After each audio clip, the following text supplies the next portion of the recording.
How to build trust with your audience. Guys, you need to understand that there's the whole, Sam situation going on. A lot of people are getting, out of place, and I'm just seeing a lot of disruption in the industry as well. You need to understand that people are becoming more tribalistic. Trust is the biggest currency in 2025 and going into 2026. If you don't have these two things, you are going to lose a lot of money, and you're not just going to sustain because the Lambos are done. Like the Lambo Miami flashy lifestyle is done. I've actually worked on these offers. They get refunds all day. Like they look good on paper. Their revenue is like 200, 400K a month, which looks good, but the profit is like 50K. You're better off working at IBM in a job than actually doing this. So I'm gonna break this down. This work with plenty of my clients. I've seen and studied industry leaders, even like Tate himself, and you can kind of see where I'm going with this. And just keep making notes. And please, for love of God, do the checklist that I give you guys because those things will make you money. You just have to implement them. Just sit there, watch it, and implement this. Okay. Now, I don't care what you say. Andrew Tate has the best and the biggest trusted community. Like literally, his fans will die for him. They were gonna do a protest when he was like, in jail, and your clients won't even piff you. Like you see the difference, right? Like you see that. But like why does this happen? Because he leads from the front. He is an industry leader.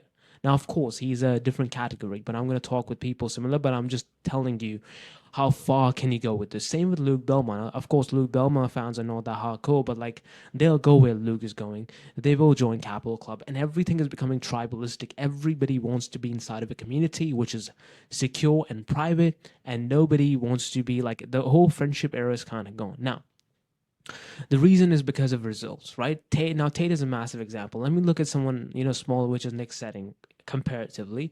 Watch one of my stories. Thank you, Nick, if you're watching. But let me kind of show you this, right? What Nick does and what I love about Nick is that he is able to capture the audience more than ever. And if you can see this video, right? Let me kind of pull this. So in this video that you see right now here, right, which is absolutely genius, first of all, because he understood the concept of building trust with clients. You can see that he was doing like solo videos, like kind of making these sort of videos where he's just talking on the loom, giving ultimate super value. But now he's breaking down things with clients. Now he's actually in person with you with these clients, showing you the maximum quality of results that a person can get. Now, this works in a lot of ways psychologically because what it does is basically makes you FOMO. That's the first part. And second of all, it makes you feel that this guy knows what he's talking about because he's having people in person. There's a huge and massive difference between Zoom and having normally most people can't even get their clients on Zoom, right? Like even me, I can't not get. I wouldn't say I can't get client results. I can't publicly get them out because the systems we implement are just that good that if they got out, they would hurt the brand and all that stuff. But like yeah, even for me, right? How am I talking to you? I'm constantly giving you results, constantly talking about the industry, what's happening, right? And he constantly shows results. He makes long form videos with his clients, which people are copying. You can see it all over the place. I sat down with my client, made XYZ money. I sat down with my client and we broke down his business. You see this a lot. And he makes information overload with the value video. Why do you think he's uploading like a 15-minute, 60-minute long video? Do you really think the person or the business owner is going to sit there and just like, watch the entire thing? No, no chance on earth. What he's doing is that he's providing exclusivity and also that not everybody can get in. But the main point here with the information overload is that you pay him because after he gives you so many because once you become problem aware, right, this is really really really basic stuff. Once you become problem aware, you know what you need to work on, and there's too much to work on because the information that was given in the video, and implementing it would take his help, or you feel like that, right? Now look at annotating it. He's shutting down the enrollments for the real world. There was like a super, he was talking about executive suites and all that, and he's charging higher. It's like $4.99 a month. He just doubled his prices. How? Exclusivity. Not everybody can get it. Results. And again and again and again. It's a simple sort of this like structure that we're moving, and people are not realizing this. It's all going to be client retreats and just like always just having these cabals of people and not everybody coming in. That Facebook era is gone, where everybody is their friend. You connect with people, you meet people. That is gone. People are going back. You probably saw the Sora, by the way, which is absolutely insane what Sam Altman did, and this is what I'm talking about. You would not believe what's on the internet nowadays or not. And that's where the difference is. Because if you can't differentiate from real and fake, who are you going to trust? You're going to trust your tribe, your community, the people inside that have paid to be there, and you have talked with them, and you know they're real. And that's where the entire world is heading. It's going to be a lot of people just like hopping on one place from another one. Now, let me come in here, and this is going to be a little bit of a hard trench for the people watching. You need to understand it. You need to do the dirty work. There's no other way on the planet you'll be able to, like have people trust you, have people basically even protect you and defend you, right? If you look at the whole situation with Sam, he wasn't paying his team, wasn't doing the work, and like he outsources to another person. And never outsource all this stuff, by the way. Your team needs to have you as a positive reinforcement. I can guarantee if he handled the team correctly, paid them overtime, they would have not gone out. The massive mistake you can make is just ignoring people when they're complaining to you. That's the worst case scenario you can ever make. Never ever do that. Now, if people don't see you putting in the hours, spitting game, like it is nearly impossible for you to scale, because why would they choose you? Like, ask yourself, if this guy is not even going to make a video on how to build trust, why would I buy his program? If he's not going to build a video on XYZ, why should I buy from him? And that's going to be, again, in their head constantly, because that guy has 50 videos, this guy has 0 videos. Why should I listen to the guy that has 0, right? And that's why YouTube is so good. And why do you think my YouTube video book's called? Because I give you free value all the time. I give you paid info for free, which I have worked for or I have literally paid for free. Joining communities, joining courses, being in past 7 and 8 figure businesses, talking with people, asking their, picking the founder's brain, getting fired for that, all that stuff, right? And this is what I said. Most coaches can't even compete with the interactions I do. 370 videos in 45 days, 500 stories posted on IG, 2K tweets in 45 days. You see the level of content that I'm producing. If you're someone who wants to you can just watch my videos and make money, by the way. A lot of people, they're skeptical because everything is a funnel. And of course, I'm funneling you down as well. I'm not going to lie here. But the point is that you can watch it, you can implement it, you can learn from it, and you can move on. And of course, it's really ICP specific content. That's why the views are low. I don't make really broad content. If you don't have an audience on IG, you won't, these videos really wouldn't work for you, right? Or you can't even give this to the person as well. Now, constantly moving with speed. Now let me kind of break this down. Why don't I post short form? You should guys really think about this. Why is Alex not posting short form right now? Short form is the game you put it is because I want to build a real funnel.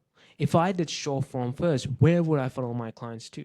Do you think them watching an Instagram reel would make them buy? No. They go to my infinite value source, which is what? Which is YT.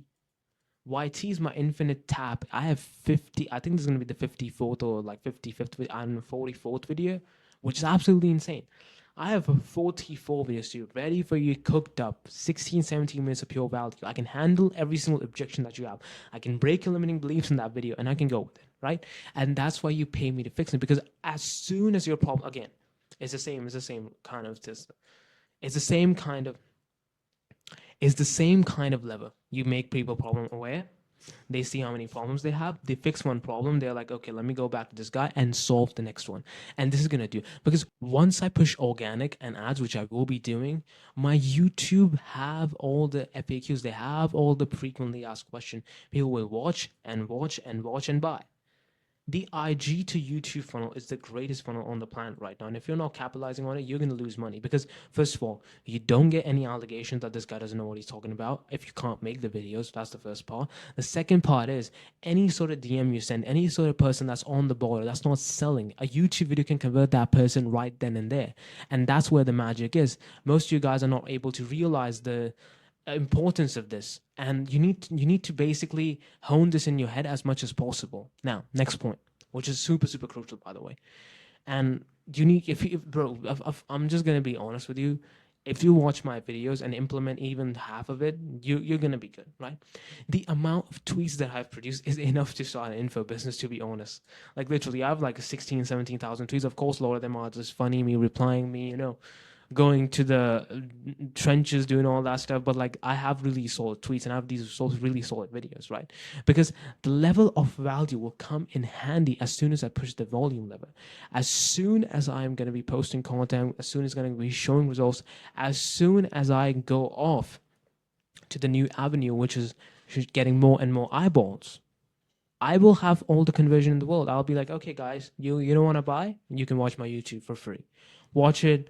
They'll watch, solve one problem with nag, then boom, they're gonna buy.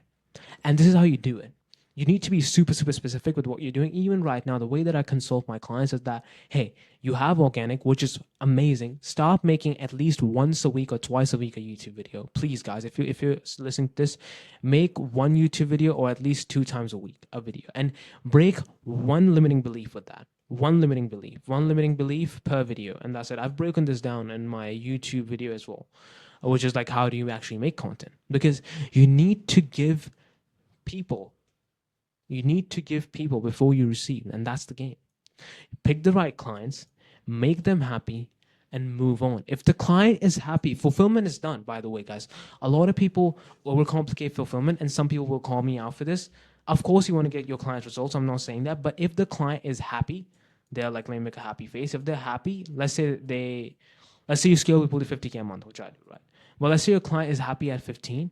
Bro, I'm not going to push him. I'm not going to be like, hey, I need to, secular believe. No. Because I don't know the handle to sustain it. He can sustain 15K a month. And after they sustain 1 or 2 months of 15K a month, they want to scale. It's a natural process. But I will never ever force my clients to scale them past beyond what they're comfortable with, because they also need to sustain it. Because sustaining is 100 times harder than getting it. Any guy can push ads, can sit in their chair 12 hours a day and make 50K a month. I truly believe that you can do that. It's not that hard. But to sustain it, to do it in a way which is leverageable, and to do it in a way which doesn't cost you a lot of time, money, and influence, right? That's going to take skill. That's where the skill is. That's why people hire other people, because you can make a 50K a month business. It's not that hard. If you just sat down for 10 hours a day to do it, it will take you 1 or 2 years to do it, but you will be able to do it. The reason why you hire consultants, the reason why you hire mentors is that the process is faster. They cannot guarantee that you can make the, of course, some people do, like, me as well. But like sometimes I don't even give people guarantee. And the reason is why, because I want to break the limiting belief. Because if I charge X, Y, and Z amount, they are just trying to make that back. I'm like, whoa. Do you want to make $50,000 a month, or are you just stuck at 8K? Like where's the? Why are you even doing that? Do you just want a refund? That's what you do. You just want to break even. You just want to make 8K for the rest of your life. And they look at that and they're like, whoa. Because most people are like, yes, we have this. I don't really do that. And to make your clients happy, guys, it's a super, super important thing. Lead from the front. You will make a lot of money with that, doing that. Lead from the front. And second point, which is super, super important, which I wanted to discuss, is that ask your clients what their main issues are and be in contact with them. I have one client who we worked in last year, December, and I still talk to him here and there, because he asked me a question. I'm still sending voice notes. Why? Because he upsold later on, first of all. And second of all, whatever next problem they have, I am the go-to guy. When I was down and bad, Alex was there. Who was there? Alex was there. And you need to be the same. I'll see you in the next one. Ciao.